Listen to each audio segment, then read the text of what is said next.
सिद्धार्थ सप्तमी व्रत के उद्यापन की विधि। ब्रह्मा जी बोले, याज्ञवल्क्य, सिद्धार्थ सप्तमी के व्रत के अनंतर दूसरे दिन स्नान, पूजन, जप तथा हवन आदि करके भोजक, पुराण वेदता और वेद पारंगत ब्राह्मणों को भोजन कराकर लाल वस्त्र, दूध देने वाली गाय, उत्तम भोजन तथा जो पदार्थ अपने को प्रिय हों वे सब मध्याह्न काल में भोजकों को दान देने चाहिए। यदि भोजक ना प्राप्त हो सके तो पौराणिक को, और पौराणिक ना मिल सके तो सामवेद जानने वाले मंत्रविद ब्राह्मण को वे सभी वस्तुएं देनी चाहिए।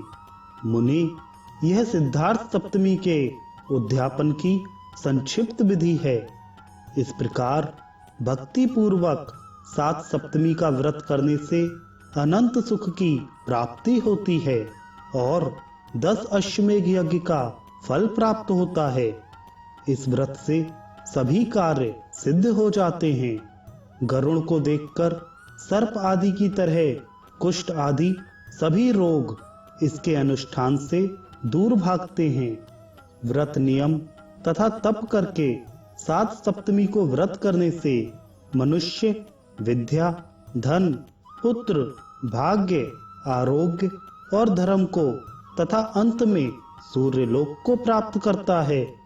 इस सप्तमी व्रत की विधि का जो श्रवण करता है अथवा उसे पढ़ता है वह भी सूर्य नारायण में लीन हो जाता है। देवता और मुनि भी इस व्रत के महात्म्य को सुनकर सूर्य नारायण के भक्त हो गए हैं। जो पुरुष इस आख्यान का स्वयं श्रवण करता है अथवा दूसरे को सुनाता है तो वे दोनों सूर्य लोक को जाते हैं। रोगी यदि इसका श्रवण करे तो रोग मुक्त हो जाता है। इस व्रत की जिज्ञासा रखने वाला भक्त अभिलाषित इच्छाओं को प्राप्त करता है और सूर्य लोक को जाता है।